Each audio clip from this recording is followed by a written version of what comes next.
Gas तो हम लोग आ गए एक नए वीडियो पे और आज हम लोग देखने वाले हैं Bihar board class 12th Hindi का बहुत इंपॉर्टेंट चैप्टर जिसके लेखक है कौन सा भूषण जी हैं।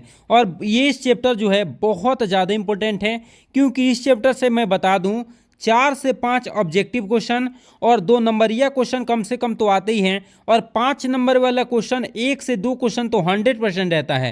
मतलब मान के चल लीजिए कि यह चैप्टर जो है 10 से 15 नंबर आपको दे के जा रहा है और ये 10 से 15 नंबर आपको दे के जा रहा है तो इसको इग्नोर किए बगैर बिल्कुल बारीकी से देखिए। मैं बिल्कुल एक्सप्लेन के साथ बिल्कुल बताऊंगा और इस चैप्टर का नाम क्या है, कवित्र नाम है। और ये चैप्टर आपके लिए बेहद इंपॉर्टेंट है और यहाँ से क्वेश्चन आते हैं और भर भर के आते हैं, इसलिए इस वीडियो को इग्नोर किए बगैर पूरे वीडियो को बारीकी से आप देखेंगे तो बिल्कुल आप बहुत बेहतरीन करने वाले हैं। तो सबसे पहले हम लोग देखने वाले क्या चीज़, लेखक परिचय देखेंगे और उसके बाद से जो है एक्सप्लेन हम लोग पढ़ने वाले हैं। तो चलिए मैं भूषण जी के बारे में पढ़ाने वाला हूं। सबसे पहले आप लोग को याद रखना है कि जन्म, भूषण का जन्म को पहले तो देखिए कवित आएगा, पूछेगा कि कविता के लेखक कौन है, तो आपको याद रखना है कौन है, भूषण है। और भूषण के बारे में आपसे पूछा जा रहा है कि भूषण का जन्म कब हुआ था, तो याद रख लेना है 1613 ईस्वी में। 1613 ईस्वी में क्या हुआ था, भूषण का जन्म हुआ था। किसका, भूषण का क्या हुआ था, जन्म हुआ था। निधन अगर पूछता है तो आपको याद रखना है कितना, 1715 ईस्वी में क्या हुआ था, निधन हुआ था। किनका, भूषण का। ये भी आपको याद करना है। एग्जाम में क्वेश्चन क्या दे देगा, पूछ देगा कि भूषण का जन्म कब हुआ था, तो आपको ऑप्शन में रहेगा 1613 ईस्वी। पूछ देगा कि भूषण का निधन कब हुआ था, तो आपको याद रखना है कितना, 1715 ईस्वी। उसके बाद जन्म स्थान भी बहुत ज़्यादा इंपॉर्टेंट है और याद रखना है कि इनका जन्म कहाँ हुआ था, तो तिकवापुर कानपुर उत्तर प्रदेश में इनका क्या हुआ था, जन्म हुआ था। जो कि आपको हर हाल में याद रखना है कि आखिर इनका जन्म कहाँ हुआ था, तिकवापुर कानपुर और उत्तर प्रदेश में क्या हुआ था, इनका जन्म हुआ था, जो कि बहुत ज़्यादा इंपॉर्टेंट है। और इसके इनके पिता का नाम क्या था, तो रत्नाकर त्रिपाठी था। ये भी बहुत ज़्यादा इंपॉर्टेंट है, एग्जाम में दे देगा कि ये बताइए भूषण के पिताजी का नाम क्या था, तो आपको याद रखना होगा रत्नाकर त्रिपाठी। देखिए यहाँ से भी क्वेश्चन पूछे जाते हैं, जन्म से भी क्वेश्चन पूछा जाता है, निधन से भी, जन्म स्थान से भी, पिता का नाम भी पूछा जाता है और उपनाम इनका क्या था, ध्यान से सुनिएगा।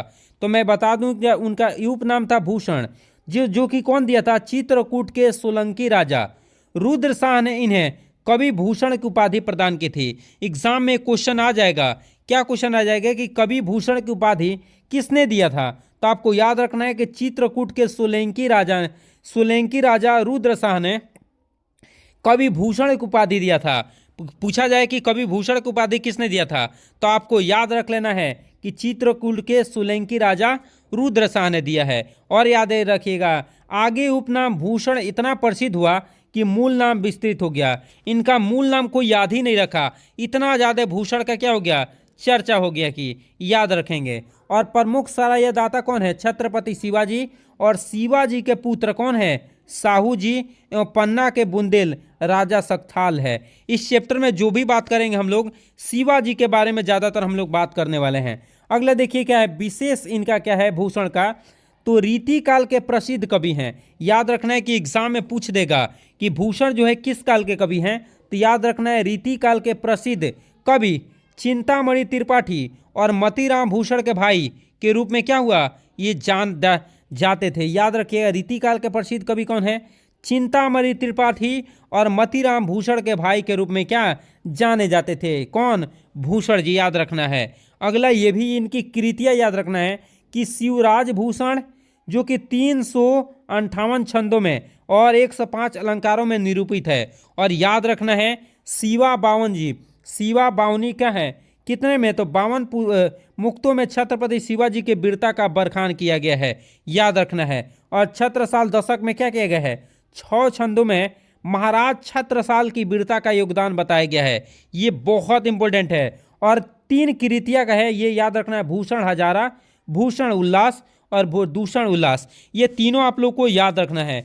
देखिए जितने भी ये डिटेल दिया गया है इसको प्लीज आप लोग याद कर लीजिएगा यहाँ से यहाँ तक, जन्म, निधन, जन्म स्थान, पिता का नाम, उपनाम, विशेष कृतियाँ, प्रमुख आश्रयदाता, ये सब कुछ आप लोगों को क्या करना है, याद कर लेना है, तभी जाके ये चैप्टर आपको समझ में आएगा, अन्यथा नहीं आएगा। और इसके बाद से हम लोग एक्सप्लेन पढ़ने से पहले कुछ और हम लोग जान लेते हैं जो कि एग्जाम के लिए बहुत ज़्यादा इंपॉर्टेंट है। उसके लिए आपको शब्द याद रखना होगा। ये शब्द निधि बहुत ज़्यादा इंपॉर्टेंट है क्योंकि शब्द निधि से भी क्वेश्चन आ जाते हैं। तो शब्द निधि में क्या याद रखना है, जिमी। जिमी का मतलब क्या होता है, जैसे। जिमी का शब्द निधि क्या होता है, जैसे। कहीं जंब आएगा, जंब का मतलब क्या होता है, यम होता है। जंब का मतलब क्या होता है, यम होता है। बागड़ का मतलब क्या होता है, बाढ़ वागिनी, और या समुद्र की आग इसको जो बोलते हैं। अगला देखिए क्या, अम्ब माने क्या होता है, अम्ब मतलब होता है जल। अम्ब मतलब क्या होता है, जल होता है। संदर्भ मतलब क्या होता है, दम्भ से भरा हुआ को संदर्भ बोलते हैं। पवन का मतलब क्या होता है, पवन का मतलब होता है हवा, या क्या होता है, पवन होता है। बारी बाग का मतलब क्या होता है, बादल होता है। याद रखना है कि बारी बाग का मतलब क्या हो गया है, बादल होता है। शंभु का मतलब क्या होता है, शंभु, जिसको हम लोग क्या बोलते हैं, शिव बोलते हैं। रतिनाह का मतलब क्या होता है, कामदेव, मतलब रति के पति को हम लोग क्या बोलते हैं, कामदेव बोलते हैं। याद रखना है। अगला क्या है, सहस्रबाहु कौन है, एक राजा जिसकी भुजाओं को परशुराम ने काट डाला था, उसी को हम लोग क्या बोलते हैं, सहस्रबाहु। जिसको राजा जी, एगो राजा था जिसकी भुजाओं को कौन काटे थे, परशुराम जी काटे थे। अगला देखिए क्या है, अगला याद रखना है, रामद्रिराज, मतलब क्या, परशुराम, जो पशु को, जो परशुराम, जो राम भी कहा गया है, कहा गया है। अगला देखिए क्या है, धावा का मतलब क्या होता है, दवागीन या जंगल की आग, याद रखना है। धूम्रदंड का मतलब क्या होता है, वृक्षों की डाल, क्या होती है, वृक्षों की डाल। बीटकुटुंड मतलब क्या होता है, हाथी, याद रखना है। मृगराज मतलब क्या होता है, पशु, मृगों की राजा को हम लोग क्या कहते हैं, मृगराज कहते हैं। म्यूखो मतलब क्या हो गया, किरण। प्ले भानु मतलब क्या, पलंकारी सूर्य का हो गया। अगला क्या है, ताम तो मतलब क्या, अंधकार का समूह। गयंद का मतलब क्या हो, गयंद माना हाथी का बहुवचन रूप है। बौरीन का मतलब क्या हो गया, बैरी, मतलब शत्रु का बहुवचन रूप है। उसी तरह आपको याद रखना है, रुदही, देखिए क्या है, रुदही को क्या बोलते हैं, रुद्र को। शिव एक क्रोध युक्त रूप है, याद रखिएगा। अगला क्या है, मुंडन की माल मतलब क्या, मुंडों की माला।